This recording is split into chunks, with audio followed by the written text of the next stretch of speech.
Alrighty, so here we go. Week number 2 of the 2022 MLS regular season, and this is where I'm going to begin in terms of splitting the preview into 2 parts, where the first part, it will be all the Saturday game that I will preview, and then the second part, which I will release tomorrow, we'll talk about the 2 Sunday game that we're going to have in week number 2 of the MLS regular season. And just like last week, there is a lot of day games for the busy Saturday action, and it makes sense because, you know, in some part of the country, it is still relatively cold, and we possibly might actually even get a snow classico and a snow game in this week, and I'll talk about which one exactly that is the case. But let us actually begin talking about the first game, which is the New England Revolution taking on FC Dallas. Both teams, of course, had a draw on the opening weekend, with the Revs drawing 2-2 against the Portland Timbers, while Dallas drew 1-1 against Toronto FC at home. This game will start at 1:30 p.m. Eastern, 10:30 a.m. Pacific time, but the actual kickoff is 1:38 p.m. local time. And also, by the way, since I am working on Saturday and I think I get off work around 2:30, that means pretty much the early game and the early matinee game I will not be able to watch. But the good news is I'll be back home just in time for the meat of the action, and it seems like the meat in the action is the 6 p.m. Eastern, 3 p.m. Pacific kickoff time, as there's like 6 games that's going to be happening during that time. But going back to this, the all-time meeting between both of these teams, New England leads the all-time series with a 23-4-20 record. Last 5 head-to-head, it was Dallas with a 2-1 win against New England before it was a 1-1 draw between both of these teams. Then Dallas win 1-0 against the Revs before Dallas winning 2-1 against the Revs, and then Dallas, of course, winning 4-2 against New England. So certainly Dallas had a good record against the Revs in the last 5 head-to-head matchup, but you got to keep in mind, this is a Dallas team that have not faced this type of Revs team that, you know, after what we saw in that game against the Timbers, you can definitely see that this team is looking to once again trying to get themselves to be an MLS Cup contender. And yeah, you know, this is going to be a really difficult test for Dallas going on the road to face against a team that also does not lose a lot and has really started to make Gillette Stadium a fortress in the league. Now, moving on, in terms of the next match, we got Toronto versus the New York Red Bulls. This game will kick off 30 minutes after the Revs versus FC Dallas game kicks off at 2 p.m. Eastern, 11 a.m. Pacific, though the actual kickoff is 8 p.m. local time. Toronto, of course, as I mentioned, fresh off of a 1-1 draw on the road against Dallas, while the Red Bulls got a road win and was only two of what would be 14 teams that only won on the road on opening weekend. All-time meeting between both of these teams, the Red Bulls have the edge with a 19-9-10 record. But in the last 5 head-to-head matchup, it was a 1-1 draw between both of these teams before the Red Bulls winning 2-0 against Toronto. Then the Red Bulls win 2-1 against Toronto before it was a 1-1 draw between both of these teams. And then the Red Bulls, of course, winning 2-0 against Toronto FC. So again, you know, the away team has the advantage in terms of the last 5 head-to-head matchup and seems to kind of have the home team's number. But we'll see if that is going to be the case, and especially, you know, let's see if the Red Bulls can build up that good win that they had against the Quakes, against the TFC team that, you know, they had a good point on the road against FC Dallas, and they have a chance to get their first home win of the season in this game against the Red Bulls, if they can, of course, break through that Red Bulls defense. I've already got off to a good start to the season.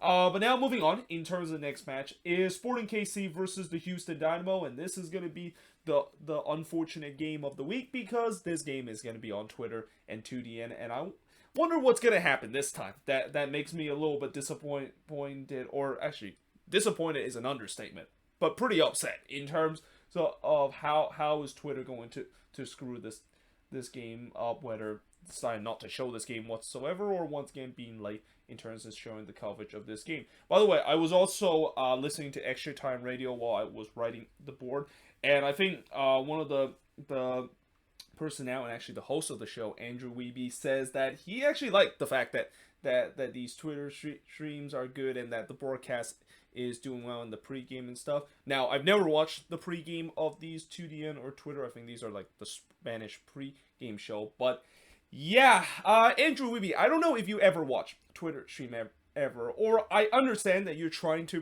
protect the league in terms of of the fact that, Twitter stream should still be a thing. But yeah, that is a terrible hot take in my opinion. And we know Weeby has definitely had some terrible hot take during his time as a host of Extra Time Radio and also one of the editor for the league website. But this is probably one of the worst one, and maybe the worst one, because everybody know Twitter streams are terrible, and that I've said it before. I hope the next broadcast deal get rid of Twitter stream, because it shouldn't be something that I shouldn't have to have a situation where I might have to go to a knockoff stream to watch a couple of minutes before the Twitter stream actually is happening. But going back to this game, of course, coming into this game, as it is a 3:30 p.m. Eastern, 12:30 p.m. Pacific start, and the actual kickoff is 2:50 p.m. local time. Sporting KC, of course, they lost the opening weekend against Atlanta United, while the Houston Dynamo were in that uninspiring 0-0 draw against RSL. All-time meeting between both of these teams. Houston actually leads the series 19-14 and 16 over Sporting KC, but in terms of the last 5 head-to-head matchup, Sporting KC won 4-2 against the Dynamo before Sporting KC were able to win 3-2 against the Dynamo. Then it was a 1-0 win that Houston had against Sporting KC before Sporting KC did win 2-1 on the road against the Dynamo, and then the Dynamo did win 2-1 against Sporting KC. So it's kind of a mixed bag, though. The home team seems to be the more dominant team, and I know Houston this week, they made some big news by bringing Hector Herrera to their team. Though one thing I forgot to mention in the news of the week when they decided to sign Hector Herrera is that he technically isn't going to be part of this team until July 1st. So, he's not going to be actually joining this Dynamo team straight away, and they're going to have to wait for a couple of months. But the hype level is definitely there. I mean, this is a huge signing for this Dynamo team that all of a sudden, might believe the fact that they were going through a deep rebuild. Maybe that's not the case. I mean, maybe this is just they're trying to take the Chicago Fire route as what the Fire did, where they feel like they're going through a rebuild too, but instead they are actually making some big signing to try to accelerate this rebuild and try to get themselves back on the top. But like I said, they're not going to have Herrera in this game or any game until the summer. And for Sporting KC, they definitely want to bounce back after that rough game that they had against Atlanta United. But now moving on, we got Montreal taking on the Philadelphia Union, which will start at 4 p.m. Eastern, 1 p.m. Pacific, but the actual kickoff is 4:08 p.m. local time. Montreal, of course, lost their opening game against Orlando 2-0, while the Union had a 1-1 draw against Minnesota as part of the first game of the 2022 MLS regular season. The game, of course, will be played at Olympic Stadium because, in March, any game that is played in Montreal has to be played indoor, and let's just hope that there's not going to be any delays that's going to happen, because the last time when a game takes place at Olympic Stadium, the game has to be postponed one day. Although I think the weather condition in Montreal this week is much better compared to what happened last time. But yeah, this game of course would be played indoor, which means that it's not ideal, obviously, watching a game at Olympic Stadium. I mean, I will say that it's not as bad as maybe some people will say, but it's also not ideal with the way that the turf is kind of very weird, and it's going to be interesting to see how both of these teams, of course, will have to deal with it. Now, in terms of the all-time meeting, Montreal does have a slight edge with a 9-8-7 record against the Union. And the last 5 head-to-head matchup, it was a 2-2 draw between both of these teams before a 1-1 draw against the Union, a 2-1 win that the Union had against Montreal before Philly had a 4-1 win against Montreal, and then Montreal had a 4-0 win against the Philadelphia Union. So yeah, this should be a good early test, and especially with the way that both of these team has a relatively decent squad. I mean, we know the Union is a team that I predicted that they're going to win Sapporo Shield. And in the last game against Minnesota, I'll give them the pass with the way that, every team's going to have to get off to a bit of a slow start, though they eventually kind of pick their stride as the games go along. And not to mention, I think this is the game that they might have their DP striker, Michael Roux, in, though I'm not quite sure if he's going to be starting, if he is going to be available. But for Montreal, the hangover that they had with CCO, it's pretty much now over. Now it's kind of back to business to live up to the expectation that they are a team that could be a dark horse and could be a team that could make some noise in the Eastern Conference. But now moving on, in terms of the next match, is the San Jose Earthquakes versus the Columbus Crew. Now, I'm not going to be going to this game, which, that has to be a huge sigh of relief if you're a Quakes fan like myself, because you know me about my curse in terms of the fact that when I go to a Quakes game, they lose. But when I don't go to, they sometimes still lose, but they definitely don't lose like every time when I attend the game. Though that being said, I feel like this could be an automatic L for the Quakes because, this past week, and really just these past couple of weeks and these past couple of months, the Quakes is in absolute disarray right now, and especially of what Matias Almeyda has kind of doubled down in terms of saying that, he just does not want to be here. Well, now he's going to have to face against a Columbus Crew team that is fresh off of a 4-0 win against the Vancouver Whitecaps and had a lot of confidence compared to the Quakes. Only become one of two teams losing on opening weekend, losing to the Red Bulls 3-1. This game will start at 5:30 p.m. Eastern, 2:30 p.m. Pacific, but the actual kickoff is 2:38 p.m. local time. All-time meeting, the Crew does have a slight edge in terms of the all-time meeting with a 22-8-17 record. But the last 5 head-to-head matchup, it was a 1-1 draw between both of these teams back in 2019. By the way, this week, I think we won't get as much of those interconference matchups as we seen from last week. Though that being said, there are still some of them. I mean, this game is an interconference matchup. This game is an interconference matchup. And then this game, of course, is an interconference matchup. And I haven't even got to the other board where we also have, I think, at least one interconference matchup, because I know the interconference matchup between the Galaxy versus Charlotte FC is one that a lot of people are looking forward to. But going back to this game, again, the Crew, of course, then win 2-1 against the Quakes before the Quakes did win 2-1 against Columbus. Then it was a 2-0 win that Columbus had against the Quakes before the Quakes had a 2-0 win against the Columbus Crew. So home team tends to do well in this game, but like I said, this team is just such a disarray. And unless if Almeyda just for once actually play a normal formation and don't put players out of position, I don't think they have any shot of winning this game. And now watch how they're going to win this game against Columbus, and how that's kind of how it works in terms of the Matias Almeyda experience, where just as you think that the Almeyda experience, they kind of hit rock bottom, and with all the destruction has happened, and then all of a sudden they pull off a win off of their ass, and that all of a sudden it just makes you believe that this team, of course, would be good. And speaking of the Almeyda experience, I'm so done with the Almeyda experience. I mean, I'm kind of one of those people that are started to kind of favor the Almeyda out kind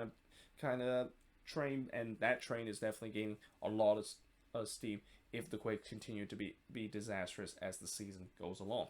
But now moving on to the next game, which is the Chicago Fire versus Orlando City, which will start at 6 p.m. Eastern, 3 p.m. Pacific, but the actual kickoff is 5:08 p.m. local time. All-time meeting, the Fire, of course, slightly leads the all-time meeting with a 7-5-4 record. By the way, both of these, well, actually, the Fire, of course, had a 0-0 draw against Inter Miami, while Orlando has a 2-0 win against Montreal on opening weekend. But the last 5 head-to-head meeting, it was Orlando winning 1-0 against the Fire before the Fire did win 3-1 against Orlando City. Then Orlando City won 4-1 against Chicago before Chicago actually won 5-2 on the road against Orlando City. And then it was a 1-1 draw between both of these teams. But if you kind of cut off the last two other meeting out of the last 5 head-to-head, this was back when Orlando wasn't actually a good team and was kind of like a bottom feeder, and that these last 3 head-to-head matchup is when Orlando is actually really decent. But yeah, this should be an interesting kind of matchup, and especially I can sense that maybe this could be a high-scoring matchup too, because we know the Fire has a lot of good firepower in their team. I mean, no pun intended there, but we saw last week against Inter Miami, if they were a little bit better in terms of their finishing, they could have easily scored 2 or 3 goals in that one. And then you got Orlando City. They definitely show their power and attack, but also have start to show flashes of that 2020 Orlando City team that will just kind of eat you alive with all the good build-up that they have, and eventually leading to a goal. So yeah, this should be a fascinating matchup between both of these Eastern Conference teams. But now moving on to a matchup that maybe is less inspiring, which is FC Cincinnati versus DC United. I mean, I say it's kind of less inspiring because of the fact that I'm pretty sure everybody knows what's going to happen. DC is probably going to get the win in this game, though I still don't believe that this year for Cincinnati, as disastrous as that 5-0 loss that they have against Austin, I don't believe this is going to be another season where, yeah, it's just gonna, they're just kind of are like the Santa Claus of MLS, gifting every team 3 points along the way. I feel like, something tells me they could have a bounce back in this game against DC. Though, that being said, when you look at the all-time meeting, DC basically owns this series with 3 wins, 3 draw against FC Cincinnati, as this game will start at 6 p.m. Eastern, 3 p.m. Pacific, but the actual kickoff is 6:08 p.m. local time. Last 5 head-to-head matchup, as I said, because DC basically owns the series, they pretty much either get a win or a draw in the last 5 head-to-head. Last time they faced each other, it was a 4-2 win against FC Cincinnati before it was a 0-0 draw between both of these teams. Then DC won on the road 2-1 against Cincinnati before it was a 0-0 draw between both of these teams, and then another 0-0 draw between both of these teams at Audi Field. And that's kind of also maybe just kind of shows you maybe this is kind of an uninspiring matchup with the way that when you look at the last 5 head-to-head, there's been a couple of 0-0 draw in terms of that. But something tells me that's not going to happen because, again, Hernan Losada DC team, like, I would be surprised if I see a Hernan Losada team get a 0-0 draw, because knowing the fact that they're so he loves to set up his team with that high energy and high octane kind of way, it would be surprised that they would kind of draw 0-0 in certain week. And they can definitely do it again in this one against a relatively weak Cincinnati backline, though. If that's, of course, is the case, and again, if Cincinnati can actually show a little bit better finishing compared to last week, this could also be similar to what I said about the Fire versus Orlando City, where it could be a barn burner, just like what we saw in the last game, which was a 6-goal thriller. Though I think DC kind of had that game wrap, and then Cincinnati did score a couple of consolation goals to make that scoreline a little bit more prettier. But yeah, we'll see how this matchup is going to be, and that fingers crossed that Cincinnati will just not get absolutely destroyed again, because let's face it, every MLS team is hoping that Cincinnati would do better. They're kind of like the lovable loser of MLS, and that they want things to be different, and certainly Cincinnati fans want things to be different. I mean, again, I've said so many times before how I feel so bad for Cincinnati fans supporting a team because of a stature like that, because they definitely deserve better with the support that they gave to their team. But now, moving on, in terms of the last match on this board is Colorado versus Atlanta United. So this game, of course, will also start at 6 p.m. Eastern, 3 p.m. Pacific, but the actual kickoff is actually not 3:08 p.m. local time. It's actually 4:08 p.m. local time, because Colorado play in the mountain time zone. And, this is what happened when you also sometimes write a lot of these things relatively quick. And in fact, let me just change it right now. Yeah, let me just change it right now. There you go. It's a 4:08 p.m. local time start. All-time meeting between both of these teams. Well, just like the last meeting where, the away team kind of dominates the all-time meeting, that's the same case in this one. Though, unlike the last one where this is the 7th meeting between both of these teams, this is actually only the 4th meeting between both of these teams. And all 3 of the previous meeting, Atlanta pretty much have won all of them, with a perfect 3-0-0 record against the Rapids. And again, those 3 meetings, it was a 1-0 win Atlanta has against Colorado, a 3-0 road win against the Rapids, and then a 1-0 home win against the Colorado Rapids. So this is actually only their 2nd time that they're going to be visiting Dick's Sporting Goods Park. But again, with the momentum that they had last week, and a Colorado team that, I mentioned, if there is a team that desperately need a week off, they definitely are the team, because it's not been a great start for the Colorado Rapids to their 2022 season campaign. And let's see if they can maybe get themselves back on track. And it's not going to be easy when they face a red-hot Atlanta United team from last week.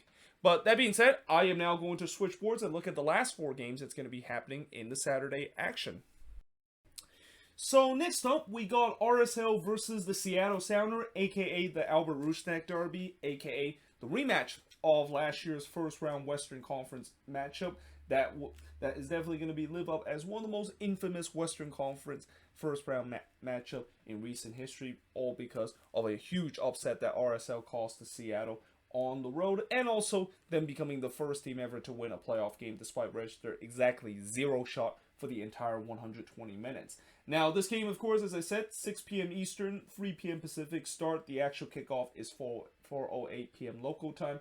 All-time record between both of these teams, Seattle does have a slight advantage, 16-6 and 15 record over RSL. Though the last 5 head-to-head matchup, as I mentioned, the 0-0 draw that was the last meeting, was that Western Conference first round matchup, which RSL was able to win in a PK shootout. But before that, RSL did get a 1-0 win against the Sounders before the Sounders get a 2-1 win against RSL. Then the Sounders does have a 2-1 win against RSL again before RSL did drew 2-2 against the Seattle Sounders. And also, when you look at some of the trend in these meetings, the Sounders tend to always have trouble when they play against RSL on the road. And it's kind of weird that of course, is the case, but RSL always tends to have the Sounders number when the game is played at Rio Tinto Stadium, as it is the case in this one. But yeah, I'm going to be very fascinated to see how this game is going to be. I mean, there's definitely no love lost from what happened a couple of months ago, and especially I'm really hoping that David Ochoa will make his return in this game. I mean, in the last game he did not play, and I still don't know whether or not if he suffered an injury or not. I mean, I've even gone to the RSL website to check whether or not if he is actually on the IR, and it doesn't seem like his name is there, so it's kind of weird to see that he's not in the lineup. And if you're an RSL fan, let me know in the comments below what's going on with the David Ochoa situation, because I really want him to be in this game. I want to see how he can once again frustrate the Seattle Sounders, just like what happened in the Western Conference first round matchup. But it's also going to be interesting to see Albert Rusnak going back to RSL, and I think he's going to get a good ovation. I mean, I know it was kind of sudden and kind of a bit of a surprise that he decided to leave this team and not renewed his contract in joining the Seattle Sounders, but what he has meant to this RSL team when he plays there for the past couple of years, yeah, he definitely deserved a good ovation from the Riot when he comes back to face his former team in this game. But now, moving on, we got the Vancouver Whitecaps taking on NYCFC, which this game will start at 6 p.m. Eastern, 3 p.m. Pacific, but the actual kickoff is 3:11 p.m. local time. All-time meeting between both of these teams. This is only the 6th meeting between both of these teams, with NYCFC having a free 1-1 advantage. And the last 5 head-to-head matchup, it was NYCFC winning 3-1 on the road against Vancouver. Before it was a 2-2 draw between both of these teams. The Whitecaps then win 3-2 against NYCFC before NYCFC returned the favorite and winning 3-2 against the Whitecaps.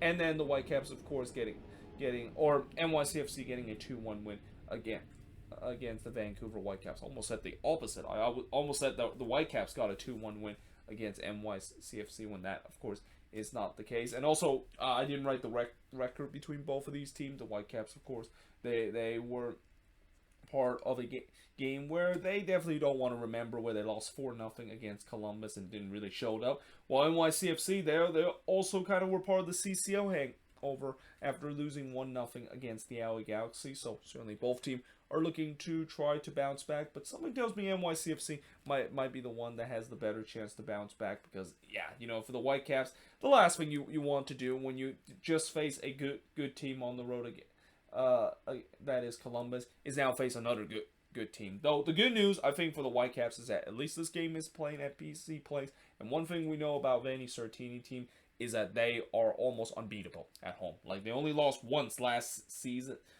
when they start playing at BC Play, starting in August, and we'll see whether or not if that is going to be the same case, where they can make BC Place a fortress once again this season. But now, moving on, we got Minnesota taking on Nashville SC, and this is the game that I've talked about earlier, of how this could potentially be a snow game. And I'm not gonna lie, I was actually thinking about attending this one, because if I can brave the cold and the rainy weather in Seattle last week, I'm pretty sure I can manage in terms of attending this one. And it's actually not as cold as what people thought. Like, I think a couple of weeks ago, when I look at the projectile forecast for this game, they said it was going to snow, and it's going to be in like the 20s and in the teens again, and that there could be a case that this could be the coldest MLS game in history. But recently, it seems like the temperature has gone up every single day that I've checked the forecast, and it's now getting to a point where the highest temperature during that day is actually in the 40s, and then the lowest temperature is like in the 20s, and it will rain definitely throughout the day, but as the night goes along, that's when the snow started to come down. And that this game, although it's not really going to be like a night game, I mean, it's going to be kind of a day-night transition game with the way that this one starts at 6 p.m. Eastern, 3 p.m. Pacific, but the actual kickoff at 5:08 p.m. local time.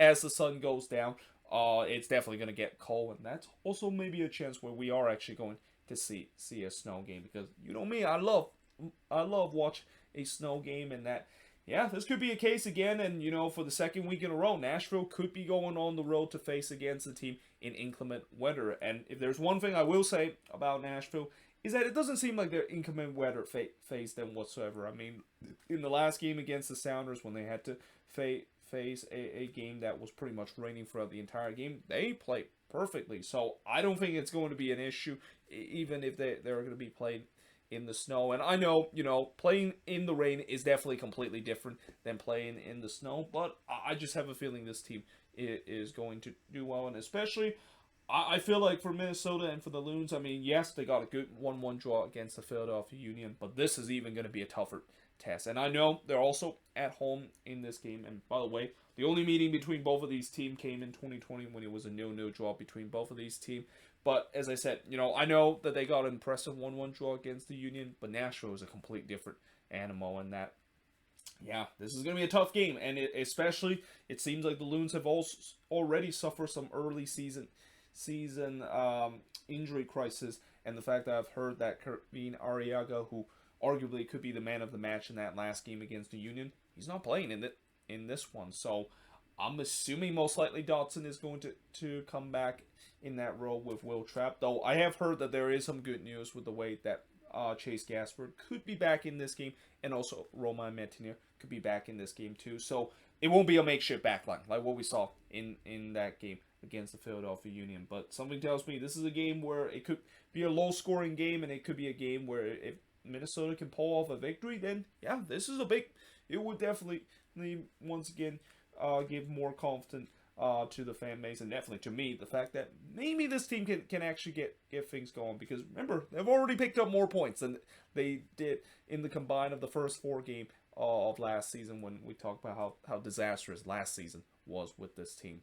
But now moving on into the last match to talk about in the preview is the match that I'm pretty sure a lot of people are looking forward to, especially for Charlotte FC fan, as they are going to be playing their first ever home game against the LA Galaxy. And from what I also heard, expect around 75,000 fans that's going to be attending this game, which will break the record for the highest attended regular season MLS match in league history.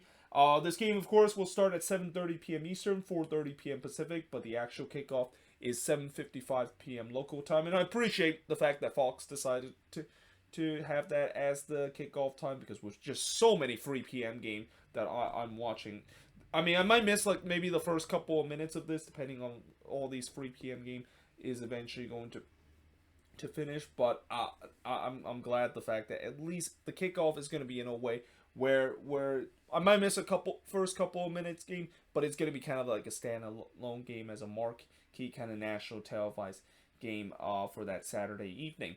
And of course, this is the first ever meeting between both of these teams and Charlotte's first ever home game. And yeah, we'll see how they're going to look in their first ever home game. I mean, last season when or actually was it last season when Austin FC played their first ever home game, it was a 0-0 draw against the San Jose Earthquakes. And that historically, when you look at expansion team playing their first ever home game, they tend to have a relatively good record. Though again, it's not going to be easy facing against a Galaxy team that looking to try to spoil the party. And they already kind of did it once when they play against Inter Miami. And I know technically that was an Inter Miami first ever home game, but it was the first ever home game where Inter Miami actually have fans in the stands. So I'm gonna say that technically that is their first ever home game, because at least fans are in the stands. And they kind of ruined that party when the Galaxy were able to win 3-2 against Inter Miami. So we'll see if they can do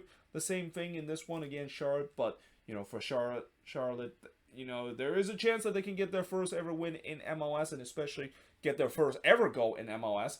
This is the one to do so, because they're going to have 75,000 fans that's going to be supporting them. And anytime when you have a special occasion like this, you know, I feel like the home team will always get the advantage because, again, these players, they're going to play their hearts out in this game. And the whole we're screwed kind of thing is going to be put aside, that they're definitely going to be treating like this like an MLS Cup so that they can, of course, and also get themselves their first ever home win and also their first ever home goal in this game.